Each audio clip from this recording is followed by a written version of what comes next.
We're running? Live. Hare Krishna. You remember last week what we were talking about? Those of you who were here, we were talking about women's intelligence. And on the way over here, I was thinking, for someone who's not familiar with the Hare Krishna movement, they would think it's pretty weird that these people would be talking about the intelligence of women. I mean, what's wrong with these people? Are they, what's going on there that they would give a class on women's intelligence? And that made me think of something interesting, because a lot of times when you're around devotees, if you're a devotee or around devotees, you may talk about things that non-devotees don't talk about. I don't think non-devotees spend a whole lot of time talking about women's intelligence. Do you, Manu? No. I don't think they do. Maybe in the world of psychology they may have done that previously, or some people may still be doing it.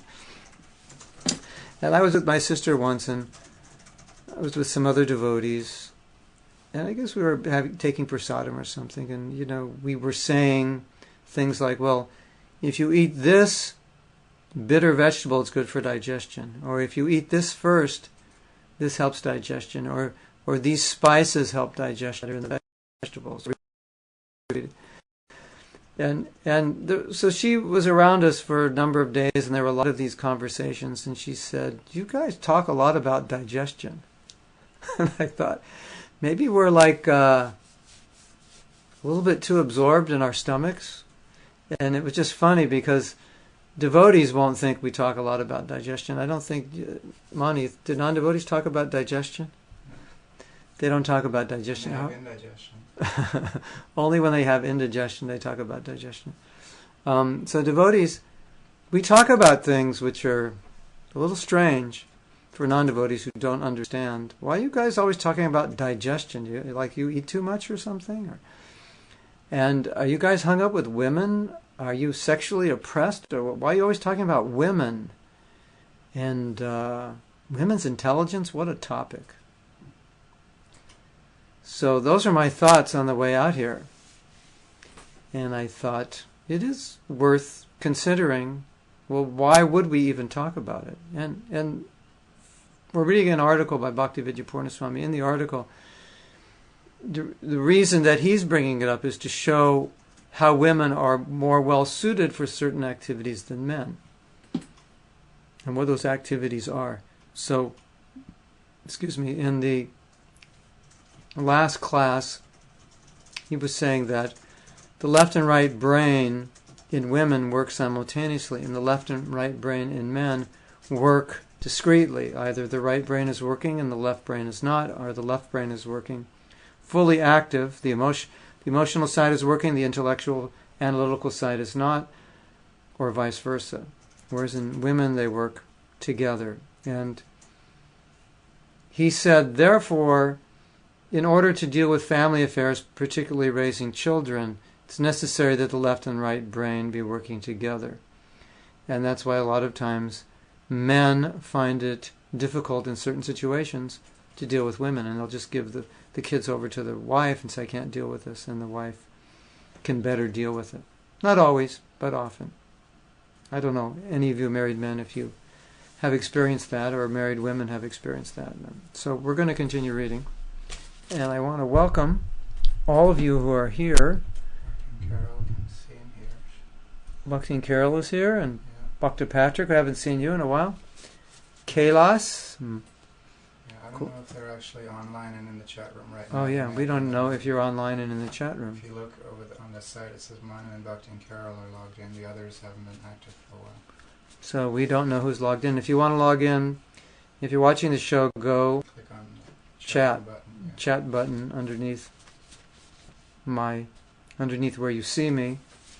So we're going to continue reading. If you have any questions, comments, go on to chat. And there's a lot of discussion that goes on in chat. Particularly questions are being answered, and sometimes devotees will bring up relevant points that you can read.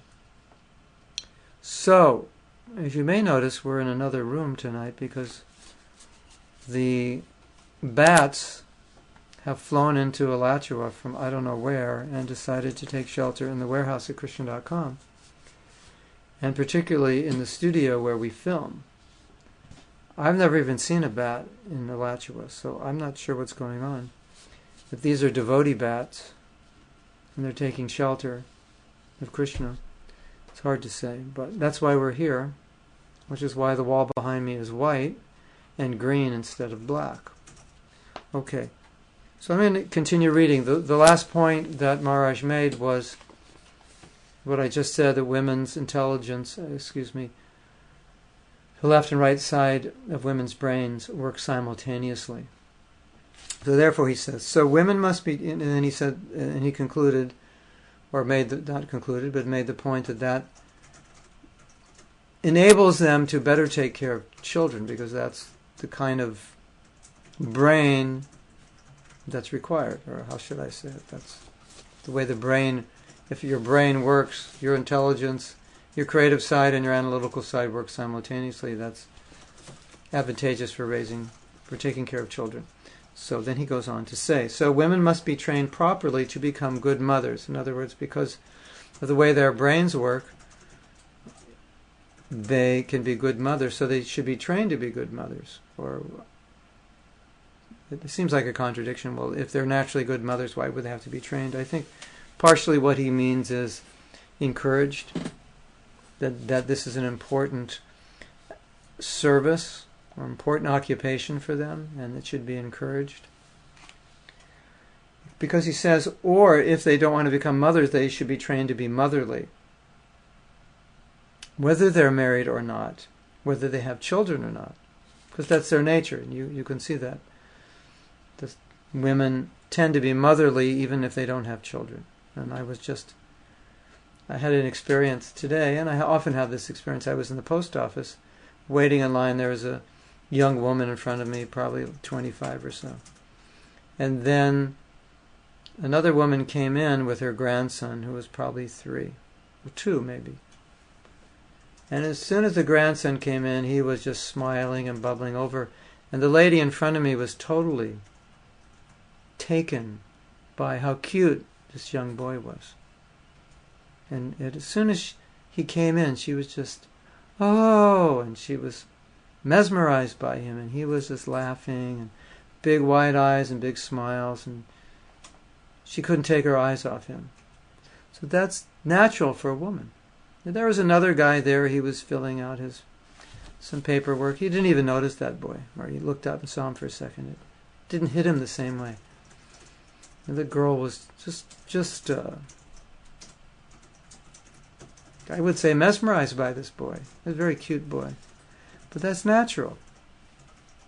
Just natural. When my daughter was very young, often we would go out, and older women whose kids who were teenagers now, would see my daughter, and they would tell us, oh, your daughter's so cute, oh, I want to have another baby. They were too old to have babies, but it was just, they would say that. It was just their natural desire, natural tendency. Just they see a baby, they want another baby.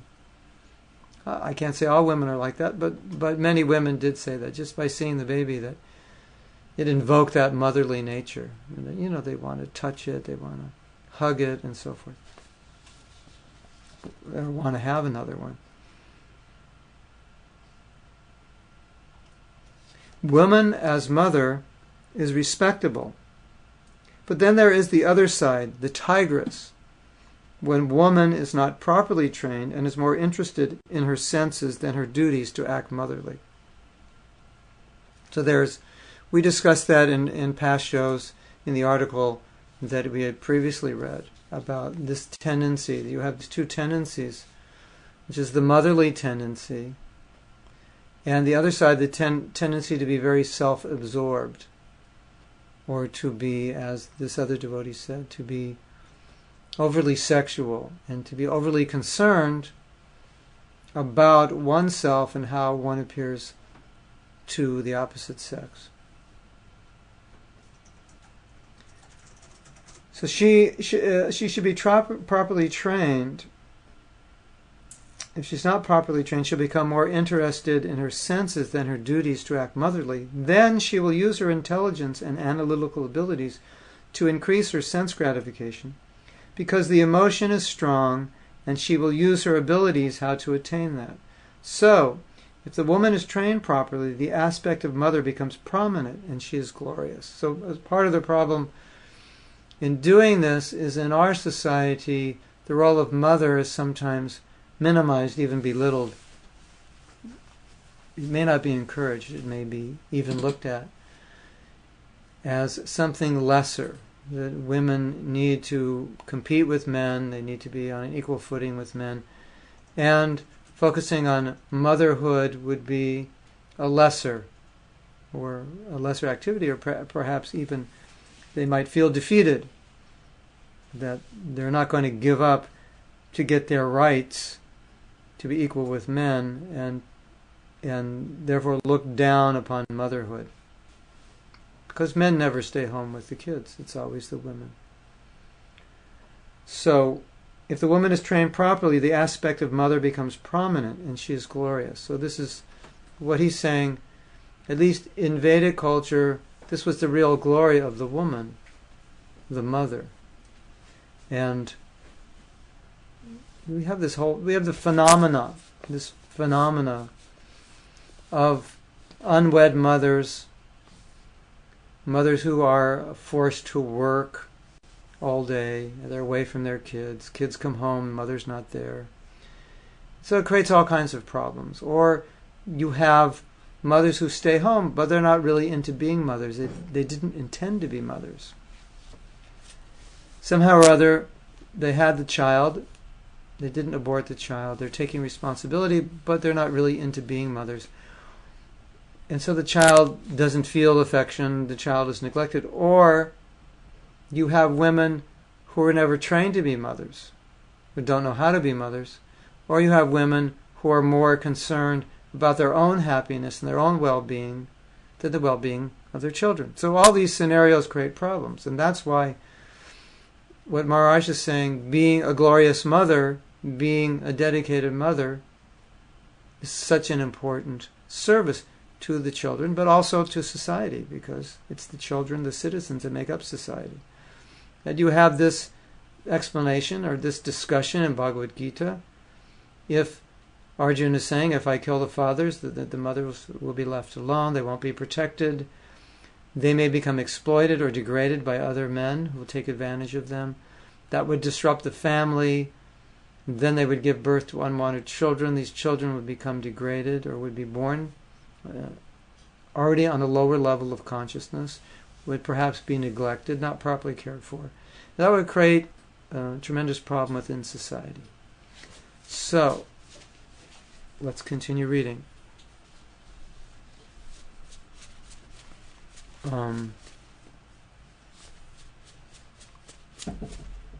Bhakti Carol is saying that she's got some interesting, strange questions that people would ask her.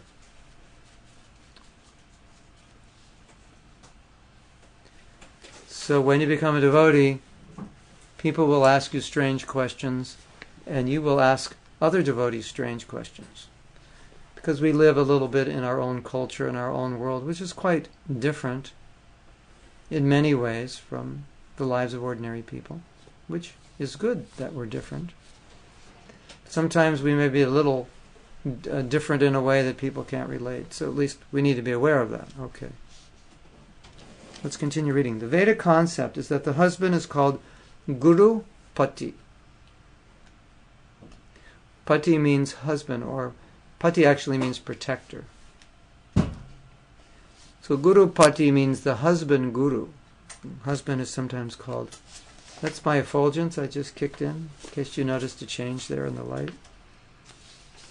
Became very inspired. So husband guru. Because he guides his wife, because in these household affairs she is well situated.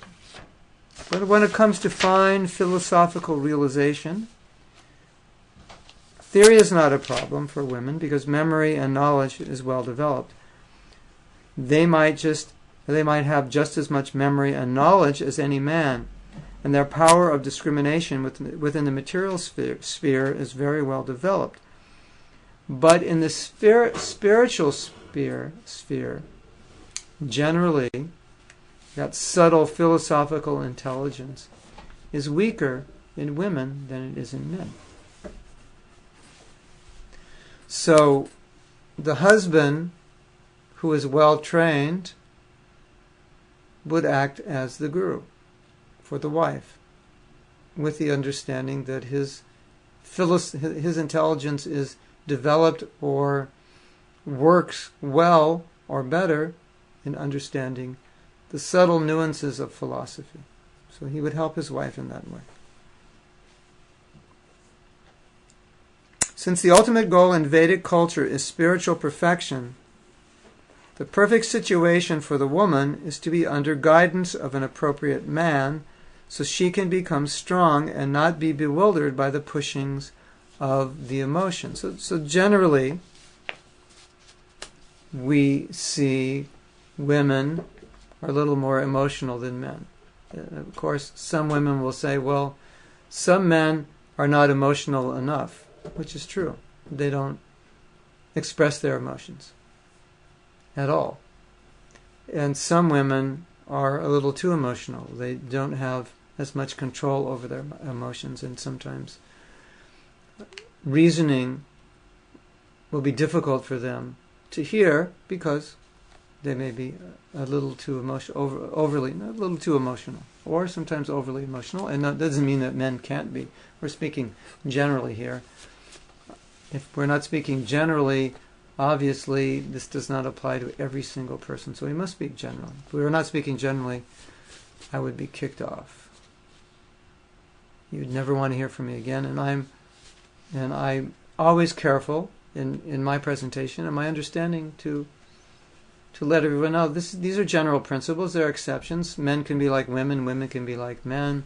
Women can be very spiritually advanced and understand things that men who are less advanced can't understand. So, general principles. Okay. Thus, the man must be very well trained in brahmachari life to give proper guidance. Srila Prabhupada says a good brahmachari makes a good husband. Although Prabhupada said, my disciples make very bad husbands. So watch out, ladies. If you're going to marry a disciple of Srila Prabhupada, if that's even possible anymore, they don't make good husbands, according to Prabhupada. Oh, Prabhupada was joking a little bit, but there was a lot of divorce going on, so he said, my disciples don't make very good husbands, which in many cases is true. They don't. Some of them are a little too detached to be married. A good husband will not be overcome by emotions of the wife and fall into the trap of wanting to please her materially, because he will be grounded in philosophy and discrimination. So the idea is the women's nature is to be a little more on the material side, in theory. And in theory, the man's nature is to be a little more on the spiritual side. So in theory, the man helps balance that by keeping things, how should we say, what does he say here? Grounded in philosophy and discrimination. Just so we don't get, the family doesn't get carried away by material life. This morning I was reading, and Prabhupada had said many things about this very point, and he basically was saying it's very easy to become overcome by material life because everybody wants more. Everybody wants more money. Everybody wants more possessions. So those are natural inclinations. And then time and time again, Prabhupada said, we should live very simply. We should not work. We should keep our means of livelihood very simple. We should work more than 8 hours a day. Simple was the whole idea. Keep it simple. Keep it simple.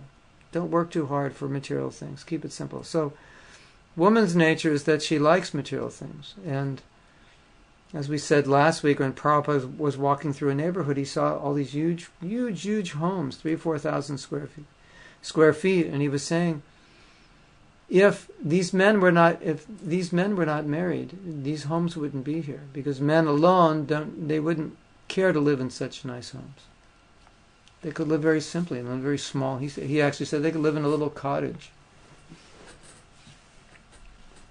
So women tend to want these things more than men. And so man comes in as the guru to balance that out and say, let's keep everything aligned towards our higher goals of Krishna consciousness.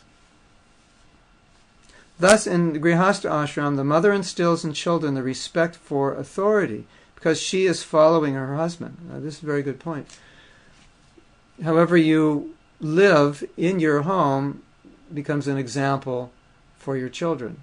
So your daughter's going to see how the mother acts and probably model that to some degree. She's going to see how the father acts and perhaps choose a husband who acts that way. Or she doesn't like the way her father acts, maybe choose a husband who acts exactly the opposite way. But these values are coming to the children. They're seeing the behavior of the parents. So when there's a little bit of respect in this relationship, then the children will also more easily respect the parents. So here it's saying the wife should show this respect, the guru respect, to the husband. Now, it may appear, therefore, that the husband doesn't have to show respect to the wife. You remember last week we were talking about chaste husbands, and I was saying we always hear that the wife should be chaste. Just as we're always hearing that the wife should respect the husband, we never hear that the husband should be chaste, and we don't hear that the husband should respect the wife. And we know the husband should be chaste, and we know the husband should be respectful. So what we're describing here is a little different than just ordinary respect, but we're saying that generally, if the wife recognizes the husband to be more advanced, she takes guidance from him because she knows his intelligence is a little more refined, or his philosophical understanding is a little more refined, or his level of renunciation is generally a little deeper, so that he'll keep things spiritually balanced. And perhaps she even expects that. And perhaps if he doesn't, then she thinks it's okay to become more materially absorbed because her husband is not objecting. Of course, sometimes husbands know that it's difficult to object to something if their wives really want it, and it can create a very unhappy situation to try to restrict or restrain the wife from having certain things. So husbands have to be intelligent and sensitive to know what they need to supply and give, and their wives how to satisfy them, and where to draw the line if they think their lives are becoming a little complicated or extravagant or somewhat deviated from the spiritual path. Okay. So the child will follow the mother's example, making the foundation for accepting the authority of Guru and Krishna. She also imbibes in the kids the willingness to follow the rules and regulations of Vedic culture. Plus, affection is given to the son, while father gives it to the daughter, and the strictness comes from the mother to the daughter and father to the son. Thus, the cultural foundation for the kid to live a life in the mode of goodness and be inclined towards spiritual endeavor comes from the mother. The father gives authority, shelter, good guidance, spiritual direction, individuality. So between the husband and wife, the groundwork is laid for kids to take shelter of Guru and go back home. So ultimately, really what he's saying, and I think we all know this, that you really can't teach something that you don't live. So, and we know that the example is more powerful than the instruction. So basically what he's describing is that the Grihastha ashram is almost like a temple ashram in the sense of the training that the children get through the example of the parents. So what is he saying here? He's saying, well, there's a lot of respect by the wife for the husband. So that shows respect for authority, which naturally transfers when the children grow up into respect for authorities like teachers, gurus, and so forth, this is a fundamental principle of Vedic culture. And we see in Western culture this level of respect is not there, and it's problematic. Because respect is required for teaching. And respect is required for many things. Prabhu is commenting. Comment. Who is commenting? Prabhu. I don't agree that the man is always the guru. There are many times that the wife is the one who's more spiritual. Men these days all want to be wealthy. Yes. So, I agree. And so what Maharaj is describing here is this, in a normal situation, particularly here where the man was trained as a brahmachari and he's qualified, then in theory the man is a little more renounced. He's a little... of course, in Vedic culture, the women didn't go to the ashram of the guru. So the training that the husband got, he would give to the wife, because she never got that. So presently things are different. There was one devotee wrote a letter to Prabhupada, and he found that his wife was more advanced than he was. And this bewildered him because of the things that Prabhupada said, such as what we're reading here, that the husband should give guidance to the wife. And so Prabhupada said, well, if she's more advanced than you, then you take guidance from her.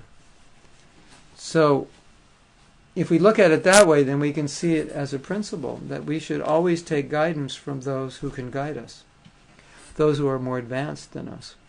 And like you said, sometimes the men are just after money. They give up their spiritual, or they sacrifice to some degree their spiritual practice just for money. And the women may not care as much.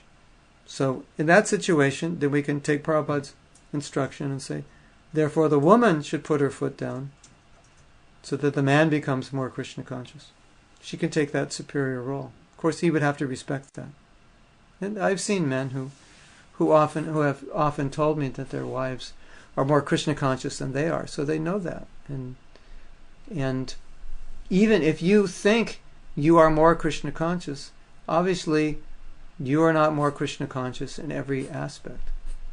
So certainly your wife can lead in some aspects, and certainly you can lead in other aspects. As I said last week, it's Kali Yuga, so when we hear these principles, we know that it's not... We don't exist in a culture that train people in a particular way, that these things would always be the way they are. So, 3 new visitors. 3 new visitors. John from Pennsylvania. Dr. Greg is back. We didn't see Dr. Greg last week. Dr. Greg is late, but we'll forgive him because we're Shanti Dasi from North Carolina, Hillsborough. Shanti Dasi. Haribo Shanti. So,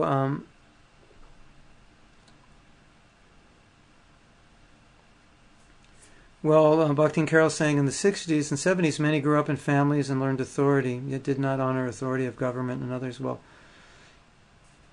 one of the things I've noticed, and I'm trying to understand exactly, maybe somebody can help me, maybe it's obvious.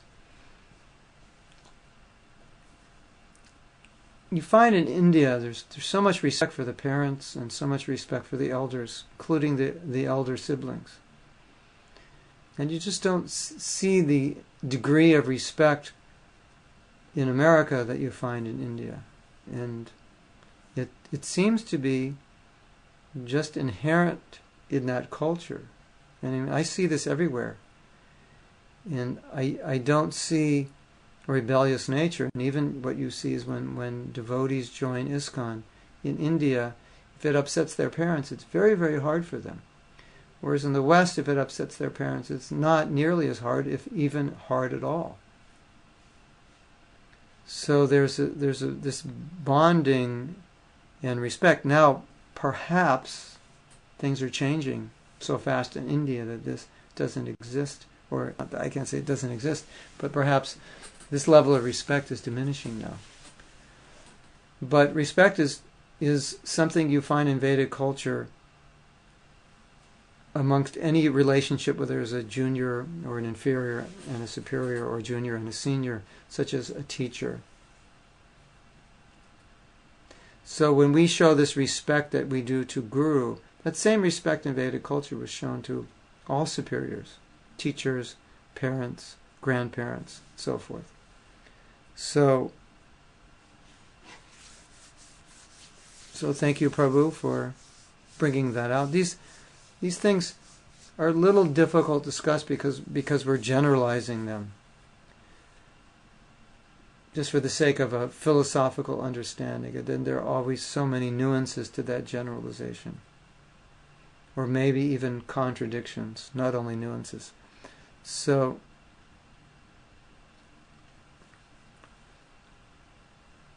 of course, I grew up in the 1960s, and I found it very easy to reject the authority of my parents. And I was never... I think, respecting your parents is something you understand you should do because they're helping you and they're older and they're wiser.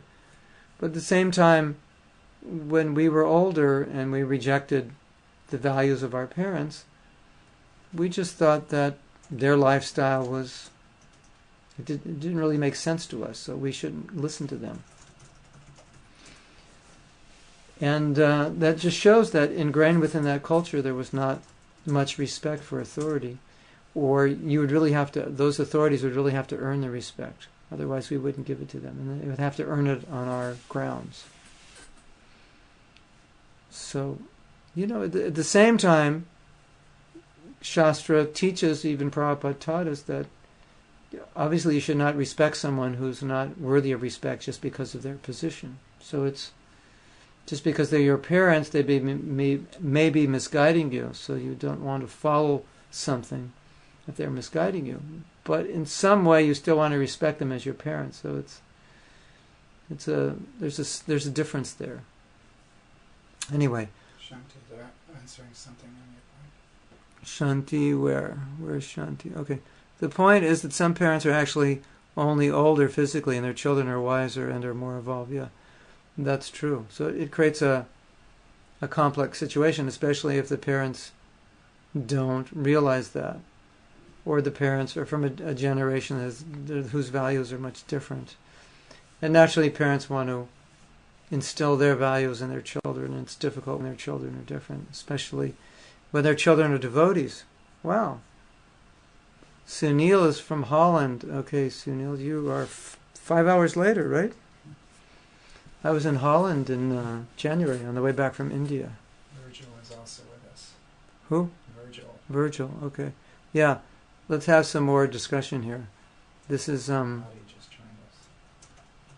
So, we're discussing the difference... I would say, we started this conversation and saying we're reading an article about the difference between the intelligence of men and women. And probably a better way to describe this discussion is that we're discussing the differences of men and women in relationship to their functions. Particularly now we're talking about their functions as parents and functions as husbands and wives.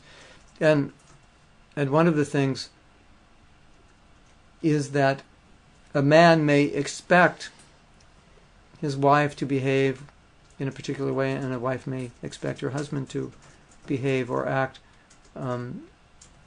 behave or live according to certain principles. So that also is added into the equation. Perhaps a woman may expect to take guidance from her husband, and if he can't give proper guidance, that can be a problem for her. She doesn't want to be the guru in the family. Or perhaps she does want to be the guru in their family because she feels her husband is weak, and that if she doesn't do that, then the whole family will suffer. So I wouldn't say that a woman shouldn't do that if that's necessary. And I would say a man should recognize the qualities that his wife has that he doesn't have, that he can benefit from.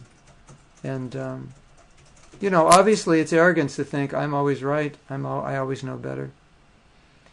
And any man who's honest will say that they learn so much from their wives, because the wives see the world differently than men do. And certainly the wives will say they learn much from their husbands, because they see the world differently. Okay, so Prabhu's asking, what is your opinion on sex after marriage for devotees? Is it still illicit or is it more tolerated and then you gradually work on lessening it?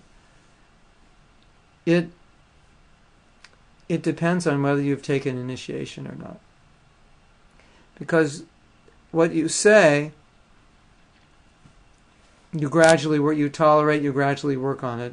I think you mean that sometimes you'll have sex, but you're trying to become gradually detached from it over time.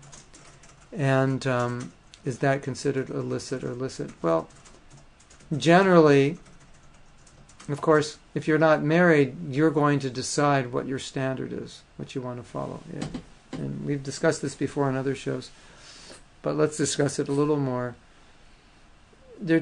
Sometimes Prabhupada just says no sex outside of marriage, although we know that he said no sex outside of marriage, but sex only for children.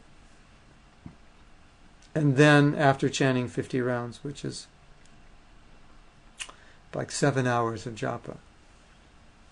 So, if one is not initiated, one has not taken a vow of no illicit sex, at least not officially. So, basically, I think we really have 3 standards going on. We have the standard that a husband and wife are chaste to one another. They'll not have a relationship with any other man or woman. And that's their standard, to have sex only in marriage.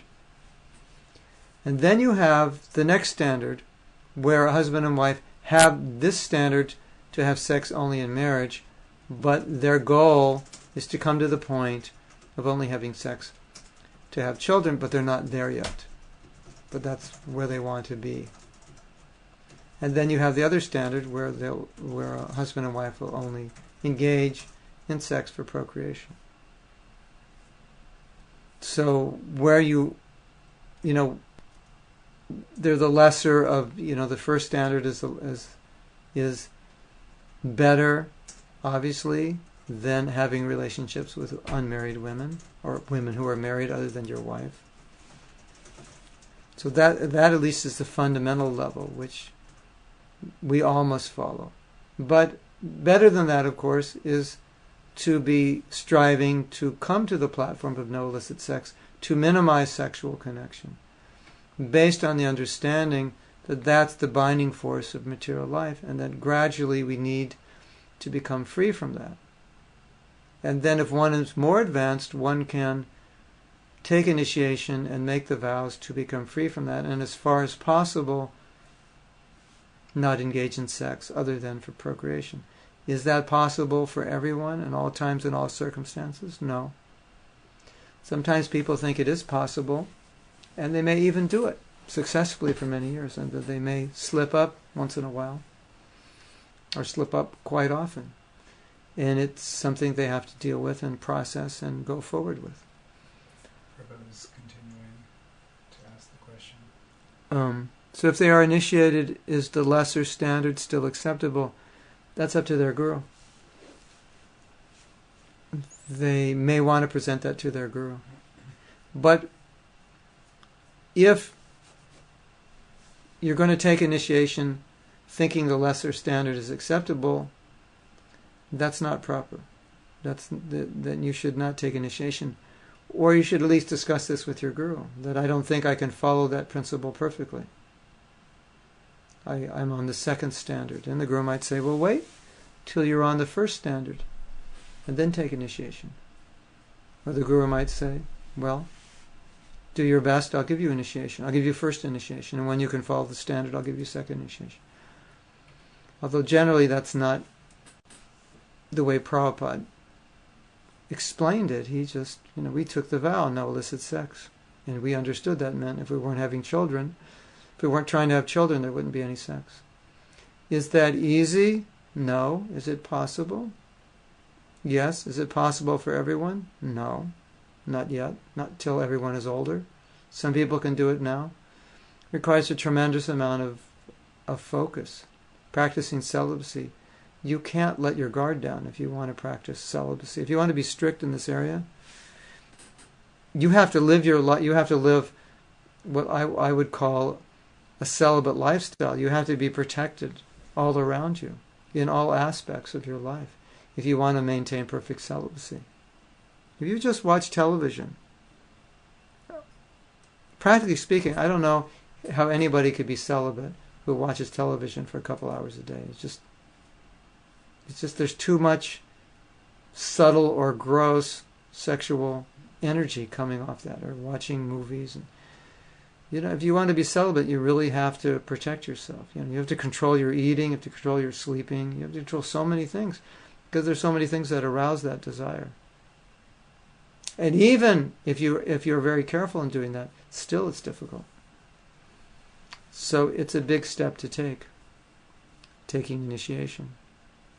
But really, what I would say is, if this is really a question to ask one's prospective guru, if you're thinking of taking initiation, and if you're not thinking of taking initiation, then I would say that celibacy is the goal, and you should work towards that, and understand where you're at, and work towards the next step, towards that goal, and don't give up.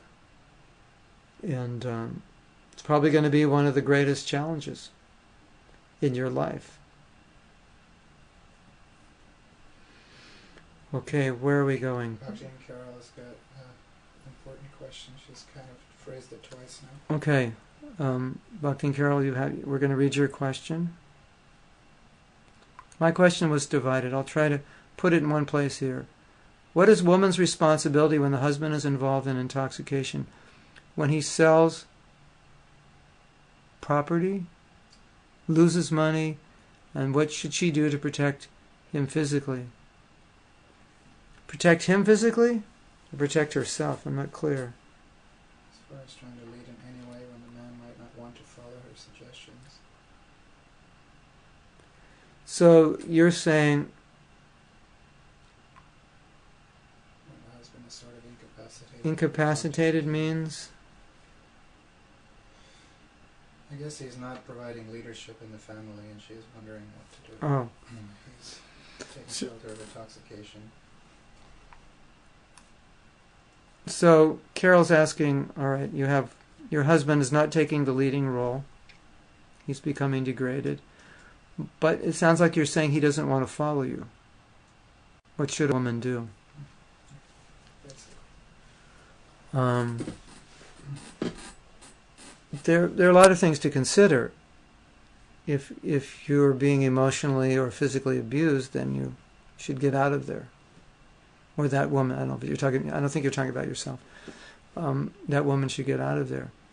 If you can help the husband and you're not in any way in danger, or if your husband's doing something illegal, that may endanger you also.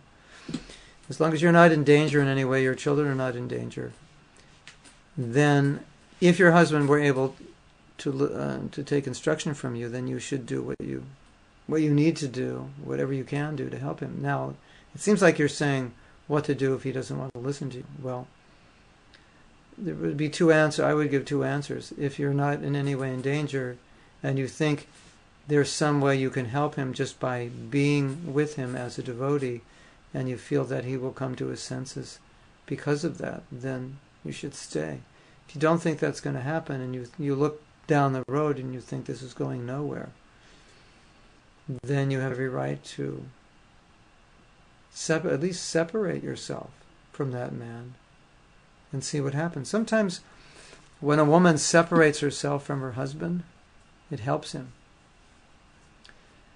because he'll realize that he needs her, and he'll become, I don't want to use the word submissive because that sounds kind of feminine, but he'll become more congenial, more willing to be helped by the wife, more willing to allow himself to hear what she has to say. Or it can be that he'll just rectify himself because of her good example. So I think a lot of this depends on the situation, and it depends on the woman, because perhaps one woman will think, yes, I can do that, and another woman will think, I can't, I'm not strong enough, this is going to be too difficult for me. And so sometimes Prabhupada would say separation. He wouldn't say divorce, he would say separation. So sometimes separation, and that separation may become permanent, which of course we would call divorce. You can take it a step at a time. I don't know if you want me to answer it more fully, or if I didn't understand it. If there's something I didn't understand, please ask for clarification. So we'll go on to KMM 3004. Krishna consciousness means for Krishna's enjoyment everything. Why try to wrestle with the obvious? Sorry, I don't mean to offend anyone, but what Prabhupada is teaching is the same for everyone, not individual guru's discretion, because if you realize what Prabhupada wants, then why should it differ? I agree. The point I was making is that, well, particularly, sometimes, I don't think this ever, what I was suggesting, going to your guru and seeing what he says, I don't think that ever happens before initiation. Because if someone came to the guru before initiation and said, I can't follow, should I take initiation? The guru would say no.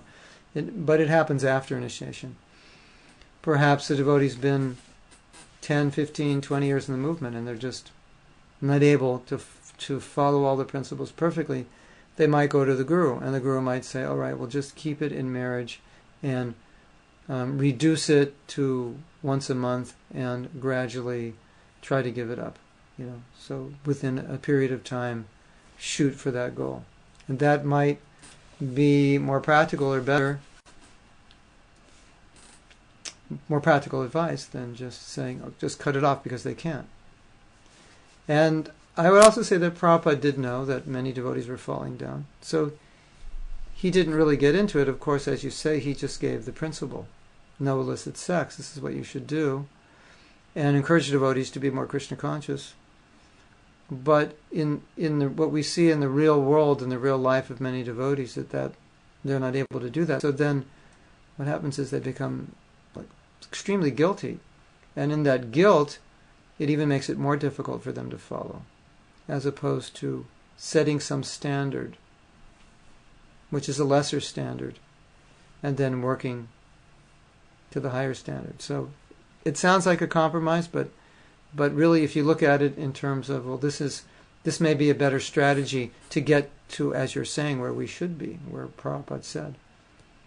So looking at it that way, if it can get one to that goal more quickly, and in a more, and when they get there to be more stable, then I think we can see there's merit to it, as opposed to just saying no illicit sex and the person keeps falling and keeps feeling guilty and keeps beating themselves up and becomes more and more discouraged and then falls down even more. Because that's a reality what happens.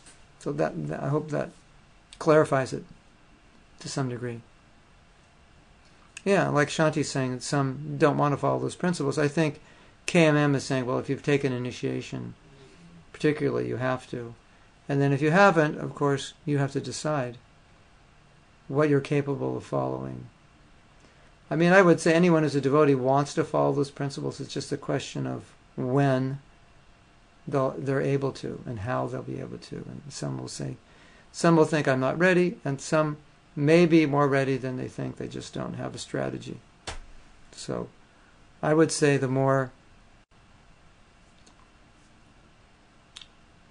we can help devotees in this area, the more tools we can give devotees, the better. That they have the gear necessary to deal with the issue. And what I said, that's one of the tools. It may be establishing shorter term goals that fall short of the long term goal. So, what is the opinion on dating amongst young devotees? Whose opinion do you want? The young devotee's opinion? Oh, these things are problematic because the culture we live in, it's not designed to support the philosophy of Krishna consciousness. I mean, we're working on it. So part of the problem is, let's say you want to marry a girl, so and someone says, well, you really shouldn't date because dating is not Krishna conscious. So you go, okay, well, how am I going to get to know the girl?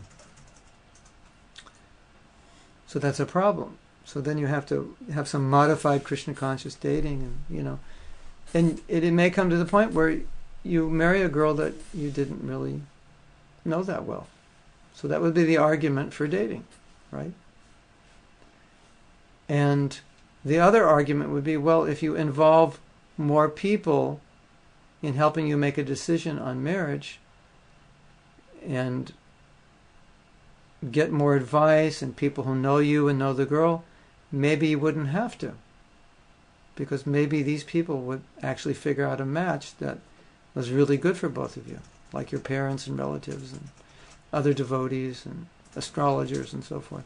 So that's more the Vedic system, that you're getting a lot of help, so really getting to know that girl may be not as important. Now, probably what's equally important to either one of these, if you want to do the dating and really get to know the person or have help, is to have but to have a deep understanding of what grihastha life is before you get married, which is called premarital counseling, which is done in ISKCON by somebody somewhere. I'm not sure. You know, Manu, who does that? There is premarital counseling going on. Yes. So it's kind of like the way, I think an analogy would be like you can drive a car, right? But now you're going to learn to drive a Greyhound bus. So if you know how to drive a car, most people who know how to drive a car couldn't just get on a Greyhound bus and drive it. Could they, Manu? How did you learn how to drive the bus? You go to driving school and you get a commercial driver's license. He went to driving school to learn how to drive a bus and got a commercial driving license. So it's like, you may hang out with the opposite sex, you may have boyfriends and girlfriends, but marriage is a different thing. It's like driving a truck, or maybe it's like driving a sports car.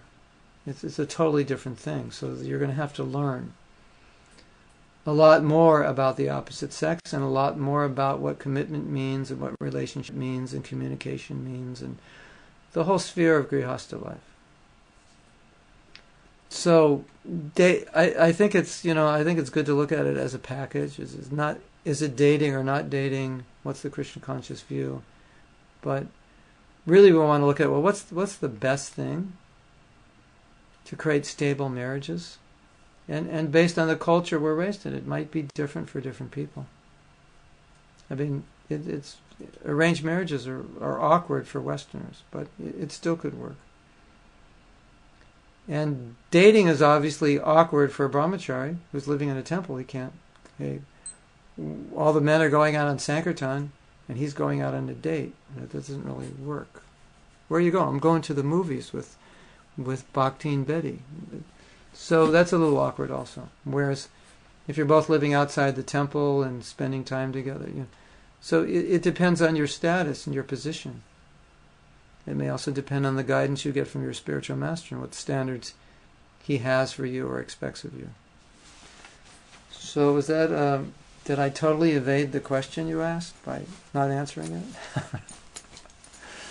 I don't want to give a hard and fast answer. So, Manu, can we go back to the chat? Yeah, I'm trying. I can't get back in because I'm logged out because it's only allowing 10 people per room unless I upgrade. Oh. You have to pay to upgrade? Yeah. Oh, we just got logged out of the chat. What are we going to do? Well, I'm upgrading so that more people can sign in. Oh my God, Manu's upgrading. Anyone want to send Manu a donation? Send a donation to Krishna.com, hit the donation button. That is the funniest thing I've ever heard of. We logged ourselves out of our own chat and we have to pay to get back on. Can you believe that? So, Manu, you remember any of the other questions I didn't answer? You were reading? He was saying, what if they're aspiring to get married in the future? They're dating now. Uh-huh. They're dating now and they're aspiring to get married in the future. I think a really good thing to do is to find some married couple that you respect and take guidance from them, because you're going to need that guidance not only now but after you're married, and really it's so helpful if somebody has 20 or 30 years experience of something that you're just beginning, because most likely whatever you're going to experience, they've already experienced, they've already dealt with, they've already made mistakes, and then they can guide you and say, yeah, we made this mistake. Or perhaps they're very well versed in communications, in relationships. Perhaps someone has studied those fields. They're really good. They can help you. I think in the field of marriage, since the divorce rate is so high in ISKCON and outside, that we should learn as much about it as we can, and therefore take guidance from those who know us well, and then they can say, yeah, well, this is okay, you want to date, but these are the parameters of the dating. It should only go this far, or whatever it is. Okay.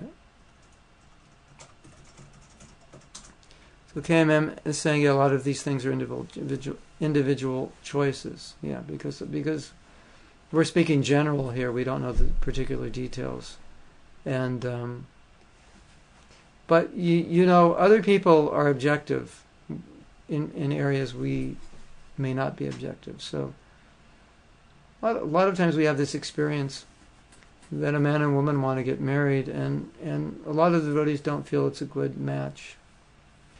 But they want to marry anyway, and they get married, and often it doesn't work out because the other people were more objective about it. They could see that they were different, their natures were different.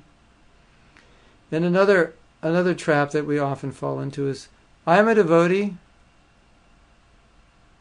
and you're a devotee, and so therefore, well, it'll be a good marriage. That's not necessarily true. Just I could play the cello and you could play the violin. It doesn't mean we're going to have a good marriage. Just because we have something in common like that. Doesn't mean it won't be. And if one of the partners is really, really into Krishna consciousness and wants to be really strict, and one is not that strict, not that into it, that could be a problem. Doesn't have to be, but it could be. Of course, those roles could change. Down the road, one of the partners who wasn't strict could become strict, and the other partner could not become strict. Could become loose. And this does happen often. No, KMM, no, say what you think. As long as it's not really bad. Okay. Can you imagine that if everything we thought immediately went on our Facebook and the whole world could see it, we'd be in big trouble. Okay, Bhakti and Carol says, an unmarried associate. She's saying they should associate, quote unquote, and they should announce it and be more in public places or yeah. with others present with yeah. chaperone. She's saying if they're not married and they want to associate, then everyone should know that's what they're doing, and they should do it in public and others present. A lot of temples would have standards, at least for temple devotees. And again, I like what Carol's saying. It's kind of like premarital counseling. It's like, if you get counseling, counselors can show you where the pitfalls are, because you're walking down the same road other people have walked down. So all they're doing is telling you this is where people have run into trouble, this is where people have had problems, this is where people have been successful. So I think what Carol's saying would be an example. Maybe everyone doesn't want to do it exactly that way, but just as a general idea she's giving, here is an example of a way to do it, where you won't run into trouble. Hopefully. Got another one? They can get a marriage compatibility done. My fiance and I had this done. Yeah, that's true. If you have a good astrologer. How long does it go for? We're supposed to end 6 minutes ago, but we started late. What time did we start? We started about 10 minutes late. Started 10 minutes late. So, am I married? Yeah. What's my experience? Do whatever your wife says and you'll be happy. That's my experience. The problem with that is, as we're reading in this paper, that as a husband you have to draw a line somewhere.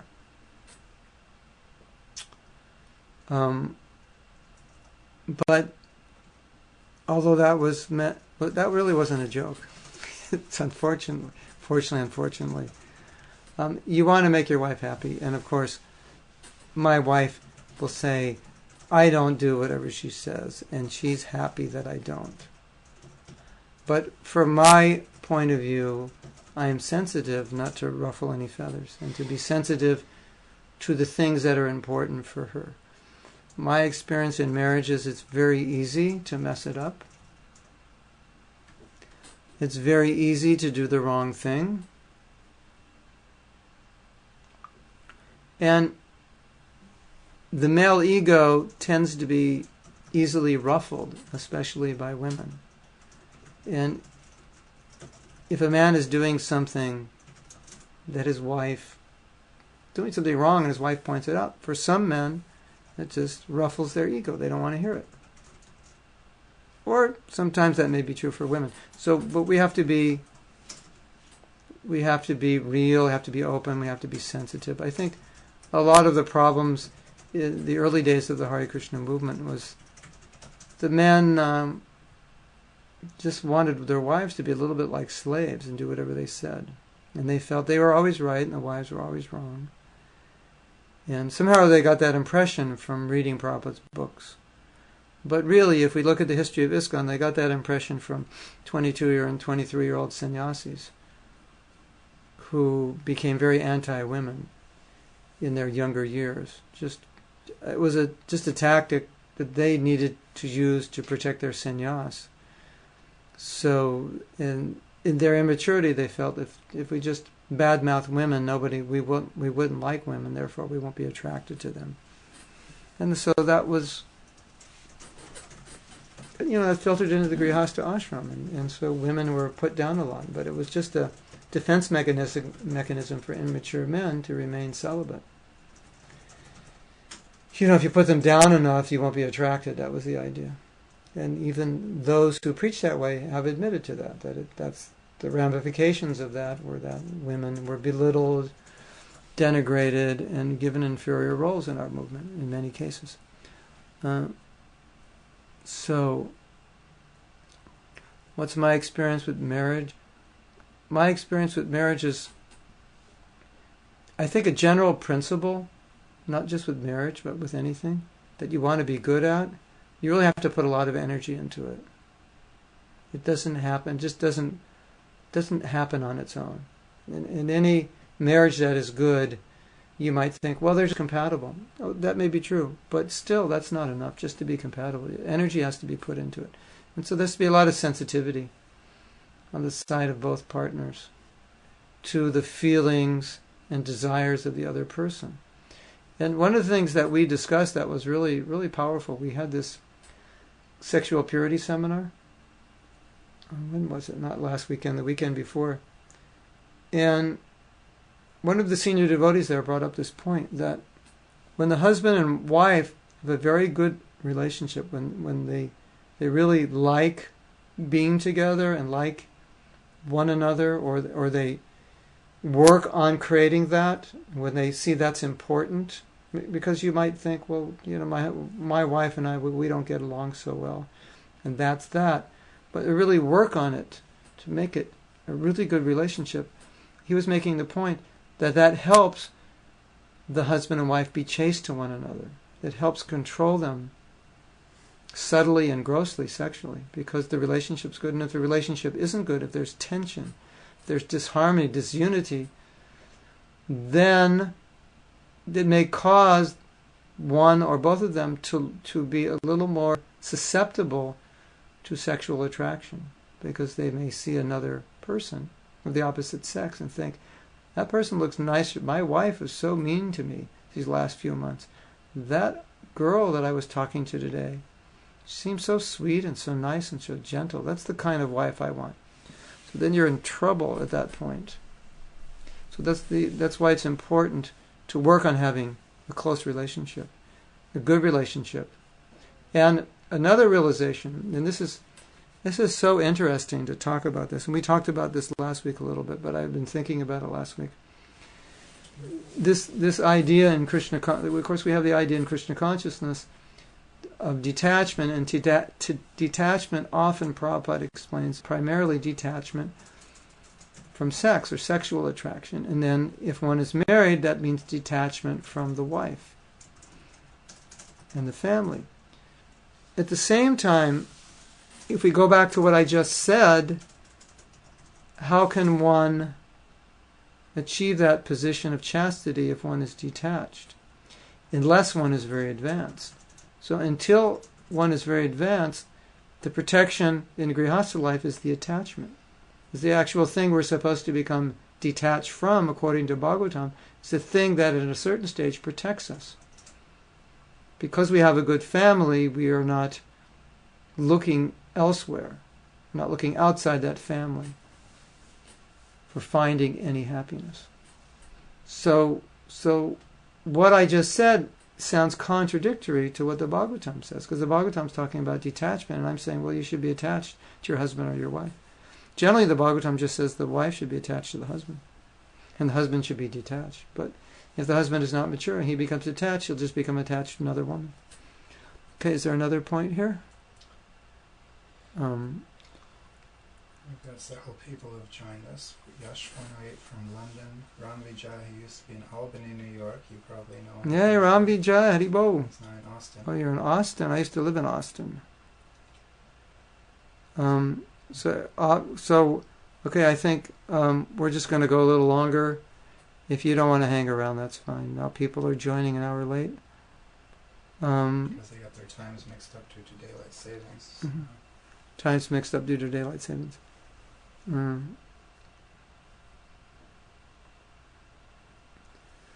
So Ram Vijay is asking, will we have more of these sessions? Actually, this is number 9.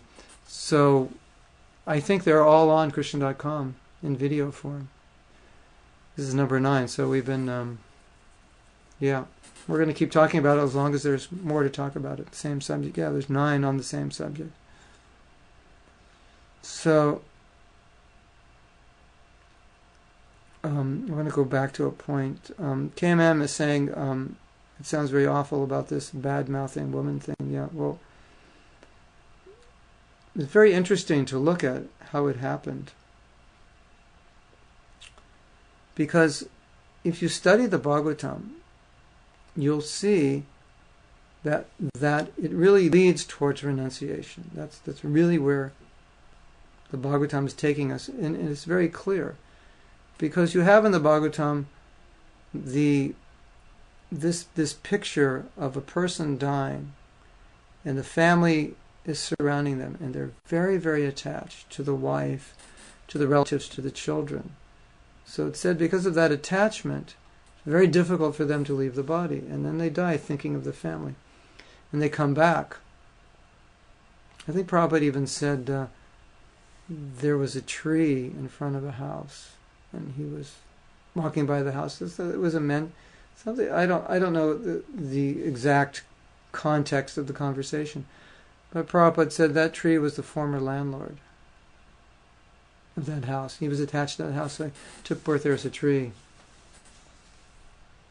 I mean, you could become a cockroach in that house if you're attached to it. So the idea in the Bhagavatam is we don't want to die with any attachments to this world.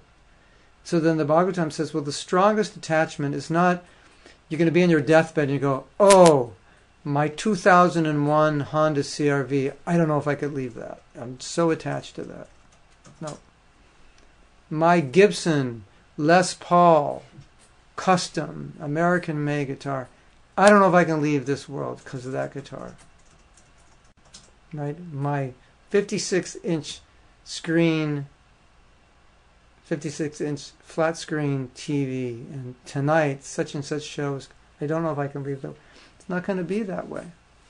What's it going to be? It's going to be the wife, the husband, the family, the relatives, that whole scene, the home. So Bhagavatam teaches to gradually become detached from that. And it even teaches that within household life, one should be careful not to become too attached. And that you have examples like Bharat Maharaj becoming attached to a deer and having to take birth as a deer. You have examples in the Bhagavatam of a man coming back as a woman because he was attached to a woman. So now go back to 1970. 1970, I was 20 years old. My godbrothers were 19, 20, 21, 22 years old. Some of them who had been in the movement 1 or 2 years, 1 or 2 years, had now taken sannyas. And The video's frozen. Complaining that the video image is frozen, but the sound's working. oh, video's frozen, but the sounds are working. Okay, I'll continue until we defrost it. So you've got this scene, and here you have all these 22-year-old men trying to be brahmacharis, who were like a year ago hippies who had a lot of girlfriends and were sleeping around like that. So this is what the movement is comprised of. Most of the movement in those days was brahmachari. Very few people were married, and most of the men at that time thought they would remain brahmacharis. And then you have 22, 23-year-old men, been devotees a few years, starting to take sannyas. So now, these young men are reading the Bhagavatam, which is saying, woman is the cause of bondage. She is Stri. She expands material life. The whole bondage of material life centers around female attraction. And they're trying desperately to become free from female attraction. Now, the attraction is in their heart, but they're thinking it's the woman who's causing it. They don't even realize it's in their heart. So a lot of times